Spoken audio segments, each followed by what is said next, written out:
ವರ್ಗೀಕರಣದಲ್ಲಿ ಬದಲಾವಣೆಗೆ ಸರ್ಕಾರ ಪ್ಲಾನ್ ಮಾಡಿದಂತೆ ಕಾಣಿಸ್ತಾ ಇದೆ. ಮೀಸಲಾತಿ 51% ಹೆಚ್ಚಿಸೋದಕ್ಕೆ ಜಾತಿ ಗಣತಿ ವರದಿಯಲ್ಲಿ ಶಿಫಾರಸು ಮಾಡಲಾಗಿದೆ. ನೋಡಿ, ನಿನ್ನೆ ತಾನೇ ಜಾತಿ ಗಣತಿ ವರದಿಯನ್ನ ಮಂಡಿಸಲಾಯಿತು. ಈಗ ಒಬಿಸಿ ವರ್ಗೀಕರಣದಲ್ಲಿ ಬದಲಾವಣೆಯನ್ನು ತರೋದಕ್ಕೆ ಸರ್ಕಾರ ಪ್ಲಾನ್ ಮಾಡಿದಂತೆ ಕಾಣಿಸ್ತಾ ಇದೆ. ಒಬಿಸಿ ಮೀಸಲಾತಿ ಹೆಚ್ಚಳ ಮಾಡೋದಕ್ಕೆ ಆಯೋಗ ಶಿಫಾರಸು ಮಾಡಿತ್ತು. ಜಯಪ್ರಕಾಶ್ ಹೆಗ್ಡೆ ನೇತೃತ್ವದ ಆಯೋಗದಿಂದ ಶಿಫಾರಸು ಮಾಡಿರುವಂತಹ ಮಾಹಿತಿ ಸಿಕ್ಕಿದೆ. ಒಬಿಸಿ ಮೀಸಲಾತಿಗೆ ಹೆಚ್ಚಳಕ್ಕೆ ಒಕ್ಕಲಿಗರ ಸಂಘ ವಿರೋಧಿಸ್ತಾ ಇದೆ. ಒಬಿಸಿ ಮೀಸಲಾತಿ 32% 51% ಹೆಚ್ಚಿಸೋದಕ್ಕೆ ಆಯೋಗ ಶಿಫಾರಸು ಮಾಡಿತ್ತು. ಅದೇ ರೀತಿ ಹಾಲಿ ಪ್ರವರ್ಗ 1ರ ಬದಲಿಗೆ ಪ್ರವರ್ಗ ಎ ಮತ್ತೆ ಬಿ ರಚನೆಗೆ ಶಿಫಾರಸು ಮಾಡಿದ ಆಯೋಗ. ಪ್ರವರ್ಗ 1ಎಗೆ 6%, 1ಬಿಗೆ 12%, 2ಎಗೆ 10%, 2ಬಿಗೆ 8% ಮೀಸಲಾತಿ, 3ಎಗೆ 7%, 3ಬಿಗೆ 8% ಮೀಸಲಾತಿ ನೀಡುವುದಕ್ಕೆ ಆಯೋಗ ಶಿಫಾರಸು ಮಾಡಿದೆ.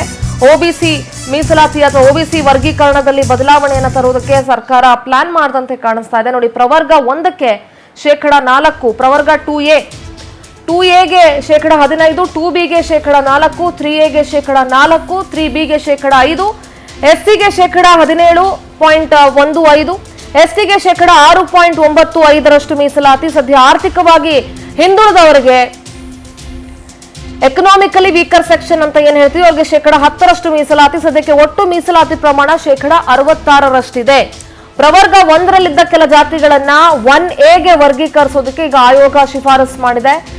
ಪ್ರವರ್ಗ 2ಎನಲ್ಲಿದ್ದ ಕೆಲ ಸಮುದಾಯಗಳನ್ನ 1ಬಿಗೆ ವರ್ಗೀಕರಿಸಿ, ಜೊತೆಗೆ ಕುಶಲಕರ್ಮಿ, ಅಲೆಮಾರಿ, ಕುಲಕಸಬು ಆಧರಿಸಿ ವರ್ಗೀಕರಣ ಮಾಡಬೇಕು ಅಂತ ಸರ್ಕಾರಕ್ಕೆ ಜಯಪ್ರಕಾಶ್ ಹೆಗ್ಡೆ ನೇತೃತ್ವದ ಆಯೋಗ ಶಿಫಾರಸನ್ನ ಮಾಡಿದೆ. ನಮ್ಮ ಪೊಲಿಟಿಕಲ್ ಕರೆಸ್ಪಾಂಡೆಂಟ್ ರಾಘವೇಂದ್ರ ನೇರ ಸಂಪರ್ಕದಲ್ಲಿ ಜಾಯ್ನ್ ಆಗ್ತಾ ಇದ್ದಾರೆ. ರಾಘವೇಂದ್ರ, ನಿನ್ನೆ ತಾನೇ ಜಾತಿ ಗಣತಿ ವರದಿಯನ್ನ ಮಂಡಿಸಲಾಗಿತ್ತು. ಅಂದ್ರೆ ಒಬಿಸಿ ವರ್ಗೀಕರಣದಲ್ಲಿ ಬದಲಾವಣೆಯನ್ನ ತರೋದಕ್ಕೆ ಸರ್ಕಾರ ಪ್ಲಾನ್ ಮಾಡಿದಂತೆ ಕಾಣಿಸ್ತಾ ಇದೆ. ಆಯೋಗದ ವರದಿಯ ಶಿಫಾರಸಿನಂತೆ ಮೀಸಲಾತಿಯನ್ನ 51% ಹೆಚ್ಚಿಸೋದಕ್ಕೆ ಶಿಫಾರಸು ಮಾಡಲಾಗಿದೆ. ಸದ್ಯ ಈ ವಿಚಾರವಾಗಿ ಸರ್ಕಾರ ಯಾವ ಹಂತದಲ್ಲಿ ಚಿಂತನೆಯನ್ನ ನಡೆಸ್ತಾ ಇದೆ ರಾಘವೇಂದ್ರ? ಸಿಂಧೂರ, ಪ್ರಮುಖವಾಗಿ ಈಗ ರಾಜ್ಯದಲ್ಲಿ ಸಾಕಷ್ಟು ಸದ್ದು ಮಾಡ್ತಾ ಇರ್ತಕ್ಕಂಥದ್ದು ಜಾತಿ ಗಣತಿ ವರದಿ. ಈ ವರದಿ ಏನಾದರೂ ಅನುಮೋದನೆಗೊಂಡು ಜಾರಿ ಆಗಿದ್ದೇ ಆದಲ್ಲಿ ಸಾಕಷ್ಟು ಅದಲ ಬದಲು ಸಮುದಾಯಗಳ ಏನು ಮೀಸಲಾತಿಯಲ್ಲಿ ಆಗುತ್ತೆ ಅನ್ನೋದು ಸಹ ಇದೀಗ ವರದಿಯಲ್ಲಿ ಸೋರಿಕೆಯಾಗಿರ್ತಕ್ಕಂಥ ಕೆಲವೊಂದಿಷ್ಟು ಅಂಶಗಳಿಂದ ದೃಢಪಟ್ಟಿರ್ತಕ್ಕಂಥದ್ದು. ಆದರೆ ಸರ್ಕಾರದ ನಾಯಕರು ಯಾವುದೇ ಕಾರಣಕ್ಕೂ ಸಹ ವರದಿ ಸೋರಿಕೆ ಆಗಿಲ್ಲ, ವರದಿ ಸೇಫ್ ಆಗಿದೆ ಅನ್ನೋ ಒಂದು ಮಾತನ್ನ ಹೇಳ್ತಾ ಇದ್ದಾರೆ.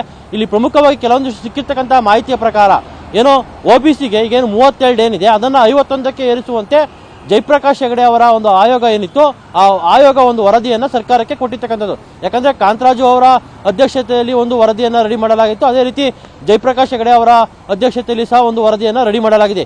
ಈ ಎರಡೂ ವರದಿಗಳ ಬಗ್ಗೆ ನಿನ್ನೆ ನಡೆದಂತಹ ಕ್ಯಾಬಿನೆಟ್ ಸಭೆಯಲ್ಲಿ ಸುದೀರ್ಘವಾಗಿ ಚರ್ಚೆ ಆಗಿರ್ತಕ್ಕಂಥದ್ದು. ಆದರೆ ಇದನ್ನು ಕ್ಯಾಬಿನೆಟಲ್ಲಿ ಅನುಮೋದನೆ ಮಾಡಿಲ್ಲ. ಯಾಕಂದರೆ ಮುಂದಿನ ಶುಕ್ರವಾರ ವಿಶೇಷವಾಗಿರ್ತಕ್ಕಂಥ ಕ್ಯಾಬಿನೆಟನ್ನು ಕರೆದು ಅಲ್ಲಿ ಅನುಮೋದನೆ ಮಾಡುವ ಸಾಧ್ಯತೆಗಳು ದಟ್ಟವಾಗಿದ್ದಾವೆ. ಅಥವಾ ಕ್ಯಾಬಿನೆಟ್ನ ಸಬ್ ಕಮಿಟಿಯನ್ನು ರಚನೆ ಮಾಡಿ ಆ ಸಬ್ ಕಮಿಟಿಯ ವರದಿಯ ಆಧಾರದ ಮೇಲೆ ಜಾತಿ ಗಣತಿಯನ್ನು ಅನುಮೋದನೆ ಮಾಡುವ ಸಾಧ್ಯತೆಗಳು ದಟ್ಟವಾಗಿದೆ.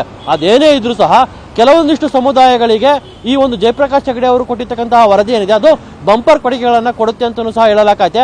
ಅದರಲ್ಲಿ ಪ್ರಮುಖವಾಗಿ ಒಬಿಸಿಗೆ, ಯಾಕಂದರೆ ಒಬಿಸಿಗೆ ಈಗ ಇರ್ತಕ್ಕಂಥದ್ದು 32ರಿಂದ 51ಕ್ಕೆ ಏರಿಸುವಂತೆ ಆ ಒಂದು ಆಯೋಗ ಸೂಚನೆಯನ್ನು ಕೊಟ್ಟಿರ್ತಕ್ಕಂಥದ್ದು. ಅದೇ ರೀತಿ ಮುಸ್ಲಿಮರಿಗೂ ಸಹ 4% ಏನಿದೆ ಅದನ್ನು 8%ಗೆ ಏರಿಕೆ ಮಾಡಿ ಅಂತಲೂ ಸಹ ಆಯೋಗದ ವರದಿಯಲ್ಲಿ ಉಲ್ಲೇಖ ಮಾಡಲಾಗಿದೆ.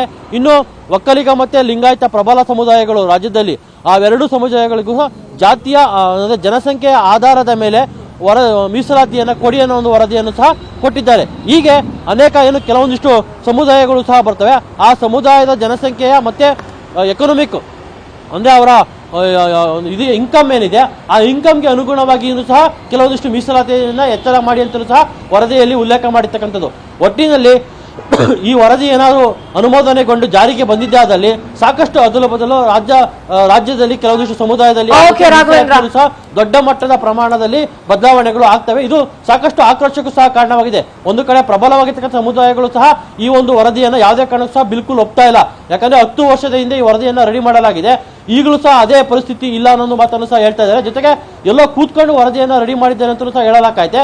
ಹೀಗೆ ಅನೇಕ ಕಾರಣಗಳನ್ನು ಕೊಟ್ಟು ಈ ವರದಿಯನ್ನು ವಿರೋಧ ಮಾಡ್ತಾ ಇರ್ತಕ್ಕಂಥದ್ದನ್ನ ಸಿಂಧೂರ, ಥ್ಯಾಂಕ್ ಯು ನಿಮ್ಮೆಲ್ಲ ಮಾಹಿತಿಗಾಗಿ.